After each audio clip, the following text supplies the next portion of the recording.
"You used to laugh more." He said it while chewing, not even looking at me. The TV played some sitcom rerun in the background. Fake laughter, canned applause. I sat across from him, still wearing the apron, the stew going cold on my plate. I had worn mascara that evening, a little blush. I even curled my hair, like I used to. He didn't notice. Just this. "You used to be more fun." I didn't answer. I couldn't. The words stuck somewhere deep, behind the place where my exhaustion lived. I stood up, took his plate, rinsed it under hot water. He stayed on the couch. I wiped the counter slowly, my back to him. That's when I saw it. The list on the fridge, our grocery budget, color-coded, my handwriting. The calendar, marked with his appointments, his blood pressure pills, my notes.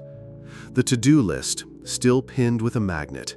Fix water heater, pay insurance, pick up his prescription, all mine.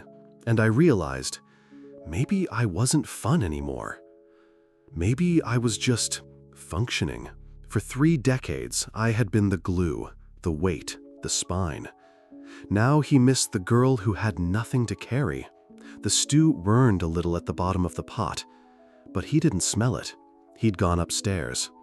And I stood there, with my mascara still perfect, but my laughter long gone. I didn't sleep that night. Not from anger, not even sadness. I just couldn't find the switch to turn my mind off. I laid beside him, his breathing slow, even, like always, and stared at the ceiling above us, counting the blades as they spun. I used to fall asleep to that sound. Now it just made me feel dizzy. His words kept looping in my head. "You used to laugh more. You used to be fun." I wanted to grab the words and shove them back into his mouth, make him chew them the way I've chewed silence for 30 years. But I didn't say anything. That was the contract I never signed, but somehow agreed to. Don't start fights. Don't ask too much. Be grateful. Be pleasant. Smile more. So I turned my body away from him and watched the digital clock blink its red light into the dark, minute by minute, like time itself was reminding me I was still here, awake, holding all of this. In the morning, he kissed my forehead. It meant nothing. He didn't notice I hadn't slept. He didn't notice I didn't say goodbye. He left for work like any other Tuesday. I sat at the kitchen table for nearly an hour. The coffee went cold. The list on the fridge stared back at me. Appointments, errands, his prescriptions, reminders for bills. I was a living planner, not a person. I got up and washed the dishes from the night before. That's when it hit me. Not like a slap, more like a slow leak from a pipe, something giving way after years of pressure. I stood there in my slippers, holding a wet fork, and realized I haven't been touched with love in over 5 years. Not truly, not gently, not without expectation. I kept thinking, was I not fun? Was I ever? Or did I just used to pretend better? I started to recall how many times I traded myself away for peace. How many times I laughed when I was tired. How many times I had to clean up the pieces of his disappointment without letting him see mine. Because that was the deal, wasn't it? He got to fail. He got to retreat. I had to remain upright, capable, even when my body ached. There were years, whole years, where I didn't buy myself new underwear. Not because we couldn't afford it, because it just didn't feel like I mattered enough to bother. I opened my laptop that morning and scrolled through the photos. Family holidays, graduation, barbecues, birthdays. I was always there, behind the cake, arranging the chairs, holding the camera. And when I did appear in the frame, it was almost always blurry. No one ever asked me to smile. I just smiled anyway. That afternoon, I called my sister. I didn't say what happened. I just said I felt off, tired.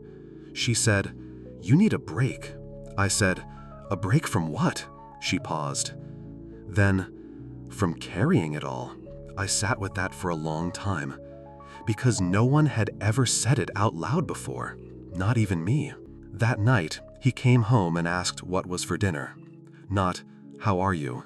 Not, "How was your day?" Just, "What's for dinner?" I had made meatloaf, his favorite. He sat down, scrolled his phone while chewing, and halfway through said, "You didn't put as much ketchup this time." That was it. That was the moment I felt it. Something shifted, not loudly, but permanently.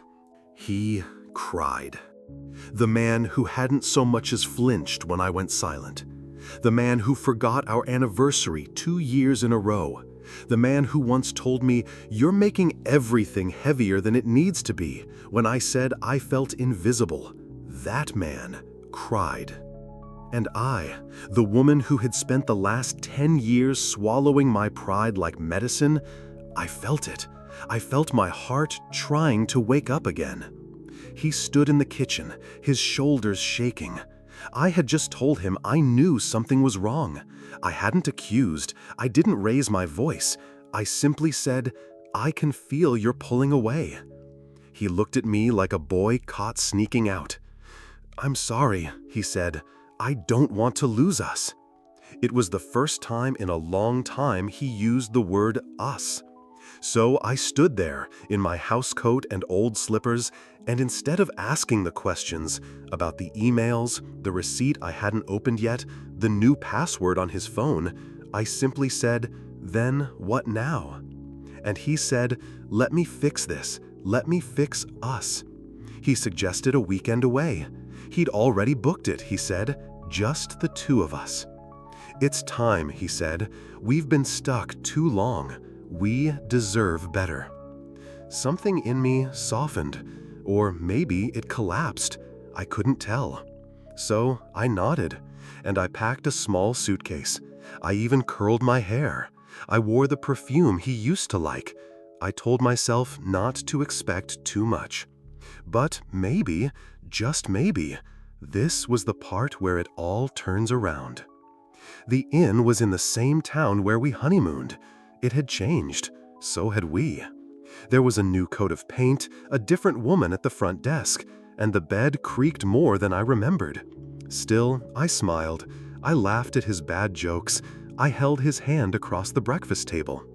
He looked surprised at first, then grateful. I asked him if he really wanted to start fresh. He nodded, said he'd been thinking about it for months. "I miss who we were," he said. I told him I did too. He leaned across the table and touched my hand, light, almost cautious. "Let's get back to that," he said. And I felt the warmth creep into my chest again. We walked by the lake. It was quiet, gray, and cold in that peaceful kind of way. He put his arm around me when the wind picked up. We talked about retiring, maybe selling the second property. He said we could finally take that trip to Oregon I'd been asking about for years. It felt real. For the first time in so long, I felt like someone was letting me back into a future I thought was locked without me. That night, he made love to me like he remembered who I was. Slow, focused, almost reverent. And afterward, when he brushed the hair from my forehead and whispered, "I want more of this," I almost believed him. Almost. We returned home on a Sunday. He unpacked quickly, said he needed to head into the office the next morning, early. I didn't question it. I was still floating, just a little, still hoping, still holding the good parts close. I did the laundry that night. That's when I found it. The receipt. I had almost forgotten about it, tucked between a rolled-up sock and a miniature bottle of aftershave he never wore around me. It was from a hotel downtown. 2 wine glasses, a charcuterie board, a king room, 2 guests. Dated 3 days before our trip. My chest didn't cave in this time. I just stood there, staring at it like it was a language I didn't want to translate. I folded it back up and slid it into the drawer beside the spare batteries and the coupons we never used. Then I made dinner. The next few days were strange. He brought home flowers, again. He offered to cook, called me babe one night, and I almost laughed. He was attentive, present, but only on the surface. Because underneath, I could feel it, the calculation, the cover-up, like he was trying to write over something he'd already signed in ink. One night he fell asleep early, his phone face up beside him. It buzzed. I didn't mean to look, but I did. Just one message from a contact saved as Mark's client. It said, "She signed it. Finally. When can I come over?" My fingers went cold. I didn't open the thread. I didn't need to. I knew that sentence. She signed it. Whoever she was, it wasn't me. I laid beside him that night and listened to him breathe like everything was fine. And I realized something. This wasn't a lie I could fix. It wasn't a rough patch. It wasn't stress or miscommunication. It was a betrayal. And I'd almost let him lead me into it, with promises and getaways and half-truths covered in kisses. But I didn't cry. I didn't scream. I just watched the ceiling fan turn, slow and steady, like time itself was telling me, "You know what this is now."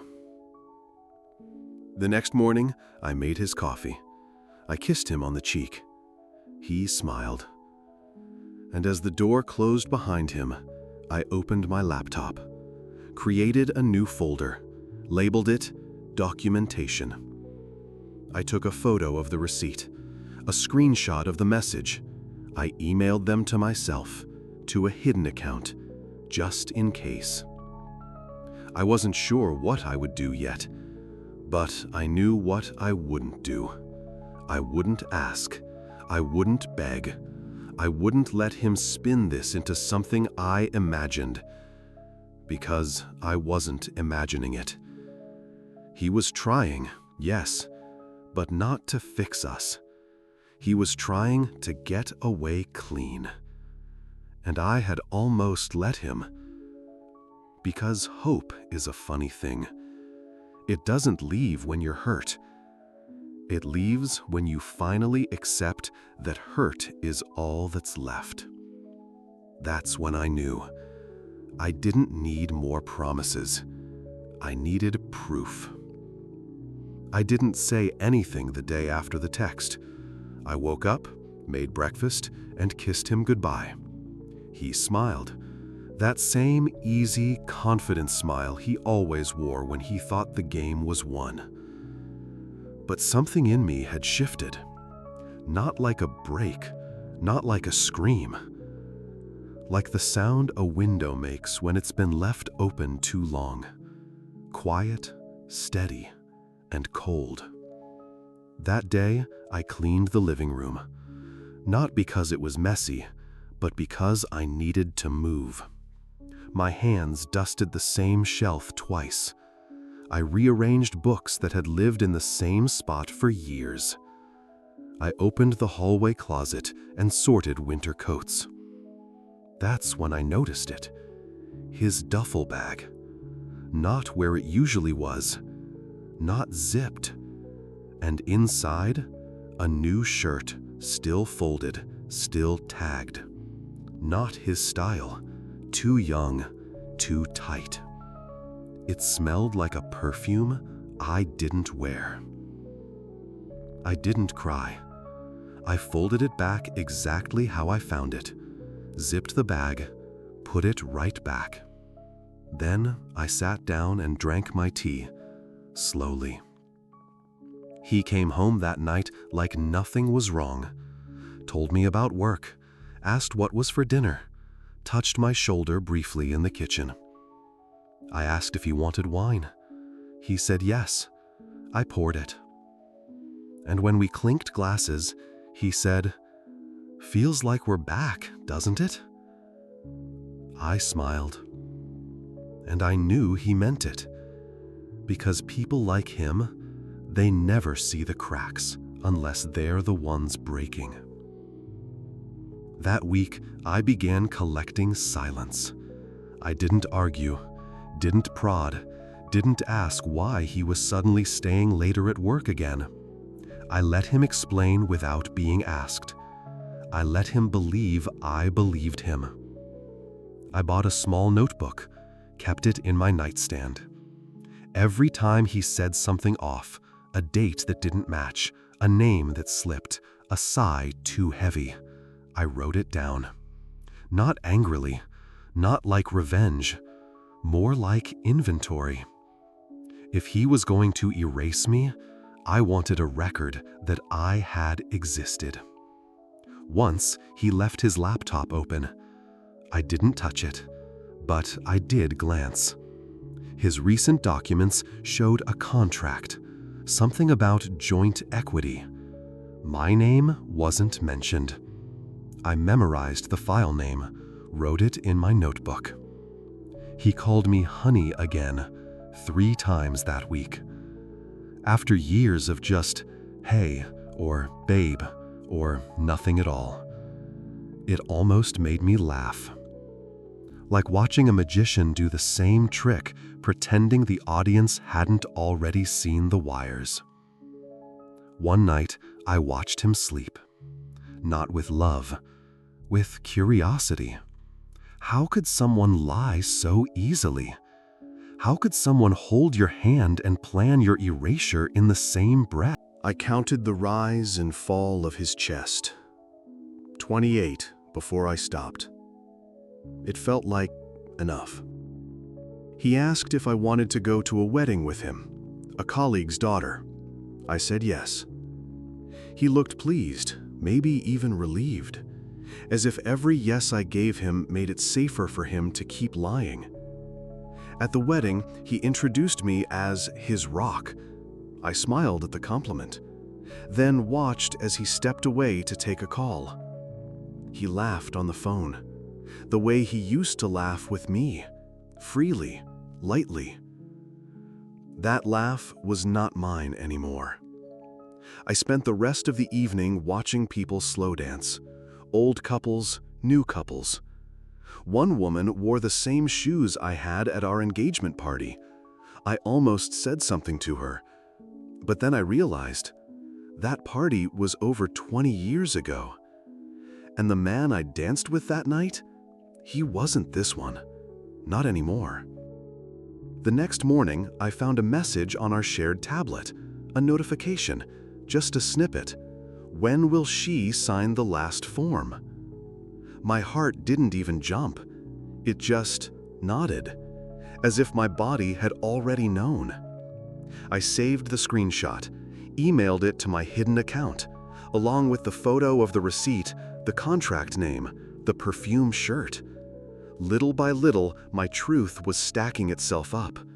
Not for a courtroom, not for a scene, just so I wouldn't forget that this, all of this, was real. That I hadn't made it up, that I wasn't crazy. He started talking about moving. Downsizing, he said.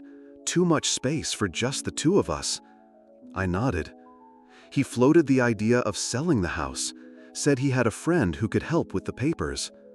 I asked no questions. He smiled wider. That night, I made chicken marsala. He said it was delicious. I said, thank you. After dinner, I sat on the porch alone. It was cold, but the air was honest. I watched our yard, the place I had once built a garden from nothing but dead soil and old seeds. And I thought, maybe I could build something again. In bed, I turned my body away from him. He pulled me close, whispered, I'm so glad we're in a good place. I said nothing, but my hand slid under my pillow, felt the spine of the notebook, and I slept better than I had in weeks. It started with a laugh, his, but not the one I knew, not the short, polite chuckle he gave when I told him about my day, not the distant, he'd hum when he watched TV. This one was lower, confident, almost flirtatious. It drifted down the hallway while he was on the phone in his office. I was folding laundry in the next room. I paused, towel in hand, and listened. He said my name, followed by silence, then laughter. Then, she's still calm. No, she hasn't said anything. That's the weird part. My fingers tightened around the towel. I held my breath, leaning just slightly closer to the door. A woman's voice replied, muffled and distant, but enough to hear the tone. Amused, relaxed, familiar. He laughed again. Yeah, I know. She always holds on longer than she should. I didn't drop the towel. I didn't push the door open. I just walked to the bedroom, set the laundry down, and wrote it down, word for word. Then I sat on the bed, my chest rising and falling like I had just run somewhere far. Later, he walked out of the office smiling, said, "Let's order in tonight. You look tired." I nodded, and for the first time, I looked at his face not as my husband, but a man I did not know. The next day, I checked the mail. Among the usual junk and bills, there was a letter from a title company, addressed to him. I opened it. It mentioned a pending property transfer. The sender was unfamiliar, but the address listed wasn't ours. It was the cabin, the one that was technically still under my name. That night, I asked him, "Have you thought more about the cabin?" He didn't look up from his phone. "Not really. Why?" I watched him closely. "Just curious." He shrugged. "Too much hassle to sell, probably." He smiled like it was nothing, and I smiled back like I hadn't read the form that morning. A few days later, we went to dinner with his coworkers. One of them, a young woman with too bright lipstick, leaned in close and said, "He's been working so hard lately, always the last one to leave the office." I smiled and nodded. "That's funny," I said. "He tells me he's been coming home early." She blinked. "Oh, must have been last week, I meant." Her voice caught, just slightly. And I knew. We got home. He undressed, brushed his teeth, kissed my forehead. And I, the woman who had learned to swallow every bruise to the heart, said nothing. I just turned out the light and whispered to the dark. You can't lie to someone who's already stopped asking. The next morning, I picked up his dry cleaning. The clerk handed me a receipt. One shirt flagged for lipstick stain treatment. I stared at it for a second longer than I should have, then folded it, slipped it into my purse, and smiled. Thank you. I started checking the garbage. The real garbage. The bathroom bin, his car's cup holders, the drawer he kept in the garage. It felt stupid at first, like I had become someone I never wanted to be. But then I found it. A business card, bent, almost torn. It had a woman's name, real estate. Same company as the letter. That night, he asked if I wanted to take a short trip next weekend. Said we needed more us time. I said sure. He seemed relieved. I didn't pack. I knew he'd cancel. And he did. I started reading books again. Not fiction, not escape. Books about property law, divorce process, digital trails. I started copying every file from our shared drive. Transferred photos, documents, insurance policies. I started building my version of the story. He started calling me sweetheart again, more often now, like he was trying to say it before it stopped feeling natural, like he could sense the ground shifting and was trying to patch it with nostalgia. Then it came. A bank statement, our joint account, a withdrawal, $12,000, labeled investment opportunity. I didn't ask. I just added it to the file. One night, he left his tablet open again. A browser window was still running. An article, Selling a Home with an Uncooperative Spouse, Legal Steps. I closed it, calmly. Walked to the kitchen, washed 2 glasses, sat at the table and stared out the window for an hour. That weekend, he went to visit his brother. I knew better. While he was gone, I opened the safe. He didn't know I knew the combination, but I did.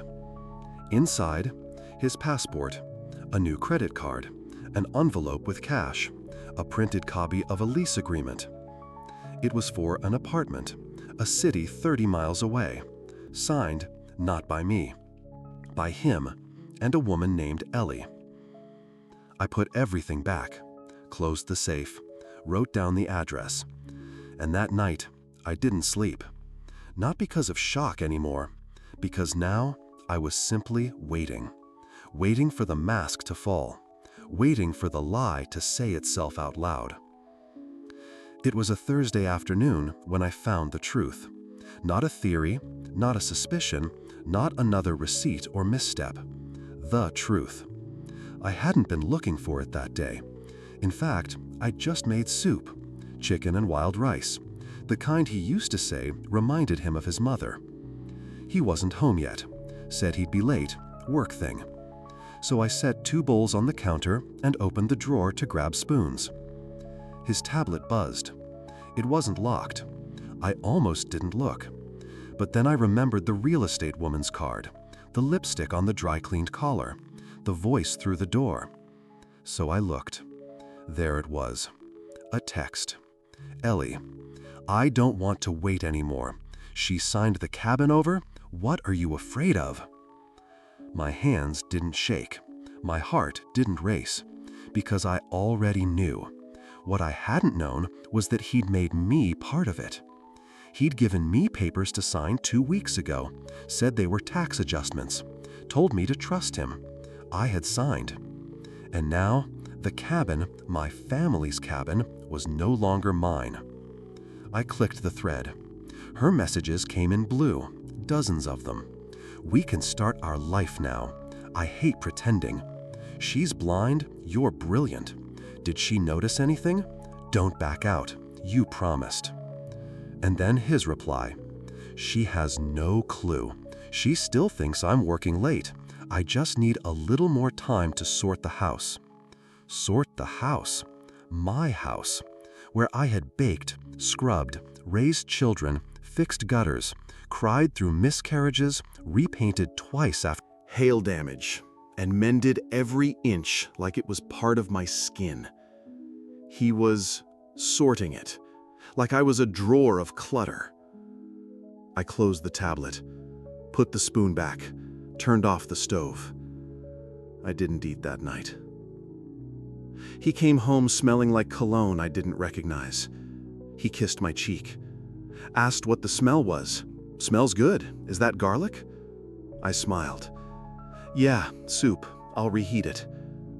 He said, I'm exhausted. I said, I can imagine. And for the first time, I meant it, not with sympathy, but precision. I could imagine what it takes to lie that well, that long. He showered, fell asleep quickly. I opened my email, found the documents he'd sent 2 weeks ago, read every line, saw the wording. Transfer of non-contested property, non-revocable.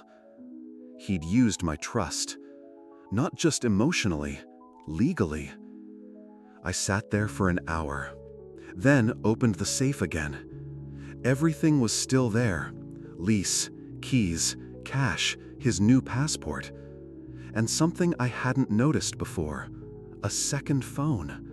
Not his regular one, a burner. I turned it on. Voicemail. One message. Hey baby, I got the keys. Can't wait to see the look on her face when she realizes this whole time we were already moved on. Laughter. Female. Click. I stared at the wall. For once, not thinking about what to do next. Just listening to the silence of the house. It didn't feel like home anymore. It felt like a crime scene. That night, I moved all the proof to a USB drive. I scanned the documents, screenshotted the messages, took pictures of the lease, the bank statement, the lipstick tag from dry cleaning. I wrote a short letter and saved it in the same folder. Title, In Case I Forget Who I Was. It wasn't for him. It was for me. The next morning, I woke up before him, made his coffee the way he liked it. He said, "You're sweet." I smiled. He asked if I had plans that day. I said, "Just some errands." He kissed me goodbye. I watched him pull out of the driveway with the same back taillight that blinked too fast, the one I'd told him to fix months ago. He hadn't. I drove to a lawyer's office. Not ours, a new one who didn't know him. I sat down, pulled out the USB, laid it on the table. The woman on the other side said, "Let's talk." For an hour, I did. I told her everything. Not crying, not angry, just facts. And for the first time in weeks, maybe years, I felt something like breath returning to my lungs. I didn't tell him that night, or the next, because now I needed silence, not as a shield, as a strategy. I wasn't protecting him anymore. I was preparing me. A few days later, he told me he might be out of town for a conference. I nodded, said, "Okay, safe travels." He kissed me like a man sure of his lie, and I let him believe it, because I was done explaining myself. I was done trying to convince anyone I had value, especially the man who used my love like a signature on a blank check. That night, I burned the soup, let it boil over, let the smell fill the house, just to see what it felt like to let something ruin and not rush to save it. It felt like freedom. He thought he was winning. I could see it in the way he walked around the house, lighter, looser, like a man whose plan was going smoothly, like a man waiting for a final piece to fall into place. He brought me flowers that week, white tulips. I hate tulips. He forgot. I placed them in water anyway, arranged them in the crystal vase his mother gave us when we got married. He walked in the room and said, "You always make things beautiful." I smiled and thought, so did the woman in the story who buried her husband in the backyard. I started wearing my old perfume again, not because he liked it, because I did. I started painting my nails red, the color he once said was a little much for your age. I wore it anyway. He complimented them. I laughed, and I meant it. Not because he saw me, because I finally saw myself again. I set up a P.O. box, quietly, in a town 30 minutes away. I forwarded everything there. Women 30 to 40s who know how pain hides in silence. Bank notifications, title updates, anything I might need once the curtain fell. I emptied half my closet, packed slowly, discreetly, one item a day. Sweaters in a donation box, shoes into a decoy suitcase in the garage. The rest, the ones that mattered, I folded into vacuum bags and tucked into storage bins labeled winter decor. He never noticed. I changed my passwords, locked my laptop, cleared browsing history. He once called me technically helpless, so I let him keep thinking that. He started sleeping sounder. I knew because I started staying up longer. Sitting in the armchair in our bedroom, the one he joked was your little thinking throne.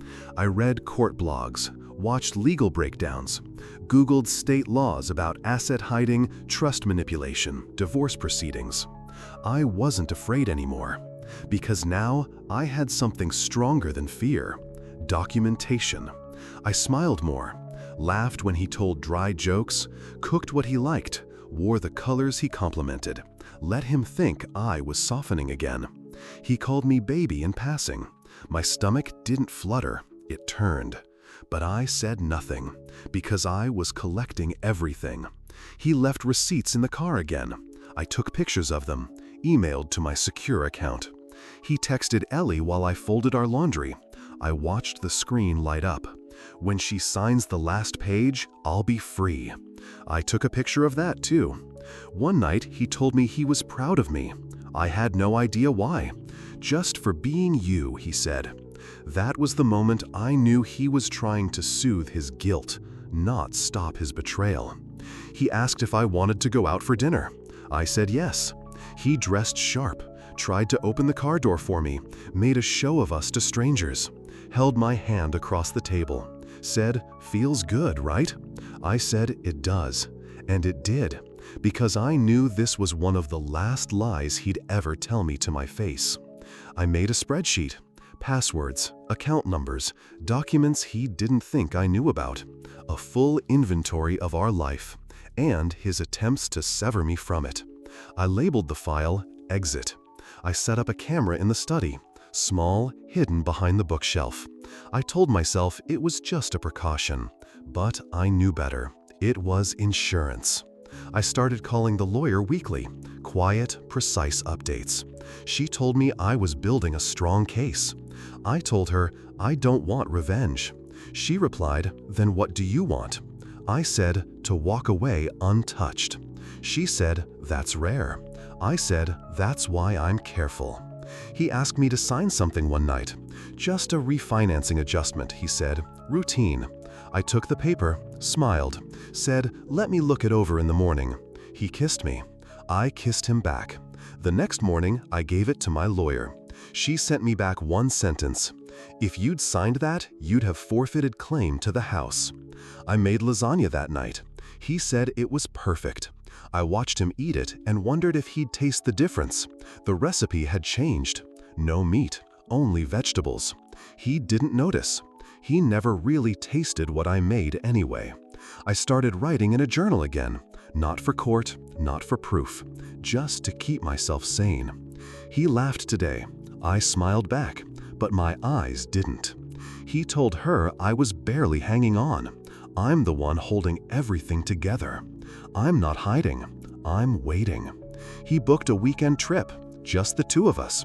Again, same place we went 3 months ago. I knew the plan now. Distract me, soften me, slide papers under my hand when I'm tired, just tipsy enough to trust him. I said yes. Then I made an appointment with a notary instead. That weekend I stayed behind, told him I had a migraine. He looked irritated, but then he smiled, said, "Rest up, I'll bring you something nice." He left. 3 hours later, he checked into the same hotel with her. The camera in the lobby caught them. My contact at the front desk, a friend of my niece, emailed me the footage. They looked like a couple rehearsing happiness, and I looked like a woman about to become free. He came home with a pastry, said he missed me. I took it, thanked him. Later, I threw it away. That night, I put on lipstick, the bold red one, the one he used to hate. He noticed, said nothing. I smiled in the mirror at myself, because I wasn't pretending anymore. He thought I was still thinking, still hesitating, still on the fence, unsure, holding hope like a dying flower. But I had already signed the papers, already filed the claim, already booked the appointment at the courthouse under my maiden name. He still came home late. Women 30 to 40s who know how pain hides in silence. Still smelled like her. Still kissed me out of habit, not love. I let him, because my hands were no longer empty. They held copies, filings, records. They held the beginning of his unraveling. The first thing I did was freeze our joint savings. Quietly. Through a backdoor login he didn't remember I had. 2 clicks. 1 confirmation code. Done. When he tried to transfer money the next day, I watched him frown. He didn't mention it. He thought it was a glitch. I let him think that. The second thing I did was change the deed. Not to me, to a trust in my name only, with a clause for survivorship and marital dissolution. It took a visit, a notary, a signature, a quiet witness. But it was legal. He wouldn't know until it was too late. The third thing I did was drop off a sealed envelope to my lawyer. Inside, the hotel footage, screenshots of texts, the burner phone log, a handwritten statement, a flash drive labeled Truth. I told her, "I want this filed if anything happens to me." She said, "Are you afraid of him?" I said, "I don't think I ever knew him." That night, I made his favorite, short ribs with mashed potatoes. He complimented me, touched my hand, said he was glad we were getting back to normal. I said, "Me too," and smiled, because normal was exactly what he would lose. 3 days later, I sat in a cold courthouse room, signed papers. Dissolution of marriage, it said. Not divorce. Dissolution, like something acidic, slow, deliberate, like erasing a stain from fabric without ever raising your voice. He didn't know yet. I still packed his lunch, still kissed his cheek, still wrote milk and bread on the fridge notes like everything was fine. But that week, I sent her a message. "Ellie," one line. "Just letting you know he used the same lies on me." No reply. I didn't expect one. I didn't want drama. I wanted her to feel what I had felt, the weight of uncertainty, the slow churn of doubt. I wanted her to know that her secret was no longer secret. I shut down the shared credit card, opened a new one in my name only, moved small amounts every day, groceries, gas, daily things, to wean him off the trail. He didn't notice. I made copies of everything in the safe, filed them at my sister's house, gave her a sealed envelope too, told her not to open it unless I asked. She didn't ask questions. She looked at my face and understood. The fourth thing I did, called the realtor. Not his, mine. I asked for a market estimate. Not to sell yet, just to know what it was worth. The place we built together, the place he was ready to sell out from under me. One night, I left early from work, drove to the apartment he signed with her. I didn't go in. I stood across the street and watched the lights. A figure walked by the window, blonde, slim. She laughed. His voice followed. I didn't cry. I turned, drove away, filed the mental image in my folder of truth. He asked me the next day if I was okay, said I seemed tired.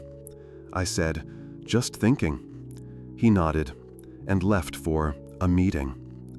I deleted the pictures from our anniversary trip, all of them, then emptied the trash folder, then went to the basement and threw out the box of mementos. He would never ask where they went. He never really looked at them anyway. I changed my emergency contact to my sister, updated my life insurance, switched the lock on the guest room. He never noticed. He still smiled, still talked about next year like we had one, still said things like, "We're stronger now."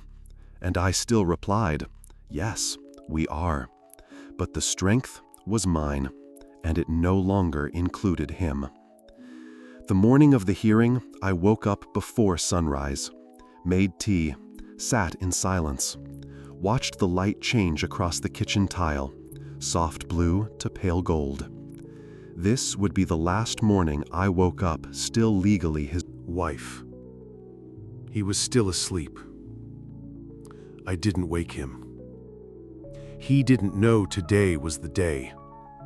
He thought we had more time, more lies to play with. He didn't know I'd moved the court date up. Didn't know I had every signature, every message, every transaction printed, filed, and sealed. Didn't know I had witnesses. I dressed simply. Dark gray dress, hair pulled back, no makeup. I didn't want to perform. I just wanted to be heard. At the courthouse, my lawyer was already waiting. She handed me a folder. "Everything's ready," she said. "You just have to sit steady." I nodded. I'd been sitting steady for months. This was the easy part. He walked in 10 minutes late. Wrinkled shirt, no tie. He looked around like it was a mistake, like he had walked into the wrong room. When he saw me, His face fell. Not because he was sorry, because he was caught. "Sarah," he said, approaching, "what is this?" I didn't answer. I didn't owe him a scene. I owed myself peace. The judge called our names. We sat down. He kept glancing at me, at the file in my hands. I never looked at him again. My lawyer began. "Your Honor, we are filing on grounds of fraudulent concealment, marital asset misappropriation, and emotional manipulation. We have evidence of extramarital cohabitation and deception intended to remove my client's legal stake in shared properties." She laid out the evidence, one by one. Emails, texts, bank transfers, signed leases, photographs, witness affidavits. His face changed with each one, from smug to confused to gray. He tried to speak. "My wife is—" "Your ex-wife," the judge corrected, "by the end of this hearing." The court officer read aloud a message from the burner phone. "Once she signs the cabin, she's done. She still thinks I'm coming home, lol." People in the room stirred. One woman in the back gasped. I stayed still, because none of this was shocking to me anymore. Ellie wasn't there. Smart woman. She knew not to stand next to a man unraveling in public. He turned to me once, as if to plead. His mouth opened, closed, and I felt nothing. Not triumph, not hate, just air. The judge asked if I had anything to say. I stood, walked to the stand, took a breath, and said, "He didn't just lie to me. He used me. He took my trust and spent it like a blank check. He told me I was paranoid, forgetful, that I was lucky to have him. He told another woman that I'd never know, that I was blind, but I wasn't. I was choosing to believe him, until he gave me nothing left to believe in." Silence. The judge nodded, ruled in my favor. Everything he tried to take, the house, the cabin, the retirement fund, frozen, returned. He was fined. Ellie's lease, invalidated due to misrepresented income. And him? He was handed a yellow envelope. Court-mandated repayment, penalty fees, legal costs. He stared at it like it was written in a language he'd never learned. Outside, he chased after me. "Sarah, please, I didn't know you'd do this." I turned, met his eyes. "I know.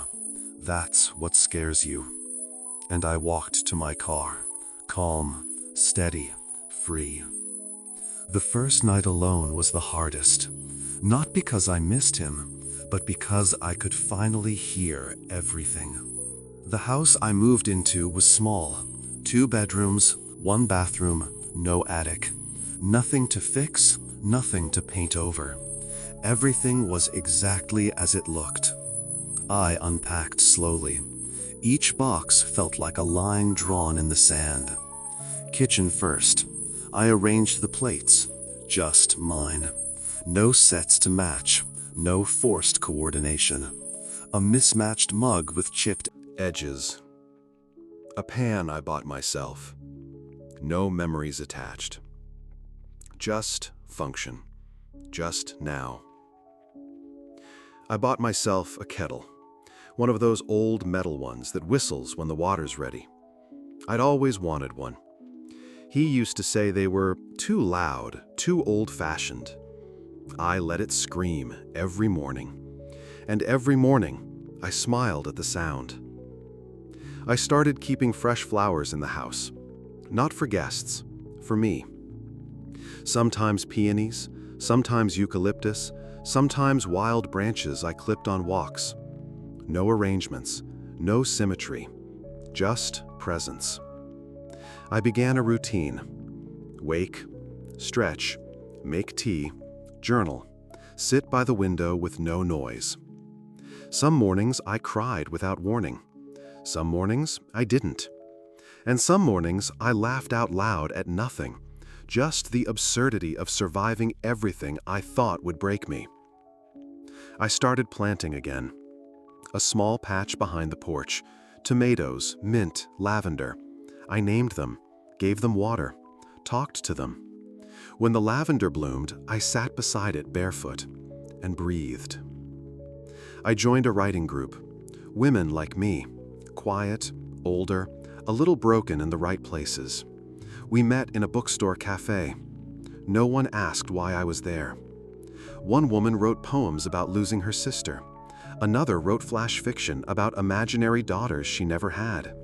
I didn't share mine yet, but I listened, and something inside me listened too. One evening, I went to the grocery store and didn't rush home. I stood in front of the yogurt for 10 minutes, comparing brands, smiling at the stupid freedom of choice. I bought a kind he hated. It was delicious. I changed my ringtone, deleted every backup, bought a new toothbrush, opened a new checking account, canceled all shared subscriptions, changed the locks, even though I didn't have to. It wasn't about safety. It was about saying, no one walks in here without my permission anymore. One night, I ran into a friend from before. She asked how I was. I said, quiet. She nodded. Good. And it was. I stopped waiting for apologies. From him. From her. From the version of me that tolerated it all for so long. Some days, I still felt stupid. Still replayed moments I missed. Still questioned how long I had lied to myself. But I didn't hate myself anymore. I just forgave her. The woman who stayed. The woman who believed.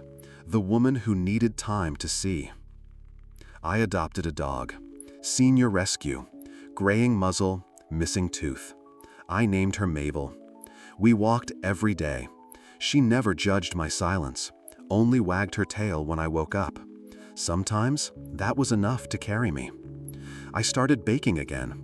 Banana bread, apple crumble, the kind of warm messes that smell like care. I gave slices to neighbors. One of them, a widow named Dolores, asked if I wanted to sit on her porch sometime. I said yes. We didn't talk much, just rocked in silence. I found one of my old journals, from 10 years ago. There was a line that stopped me. I hope I never forget what my own voice sounds like. I whispered out loud, me too. And in that moment, I realized I hadn't lost it, just buried it under someone else's expectations. Now, every night, I light a candle before bed. Not for ceremony, not for prayer, just to remind myself, I'm still here, still whole, still mine. I was asked to share my story on a podcast, one of those Real Women, Real Strength shows. At first, I said no. I didn't want to be anyone's cautionary tale. I didn't want pity. But then I thought about the woman I used to be, the one who sat on the edge of our bed, whispering her doubts into silence. She deserved to hear the truth.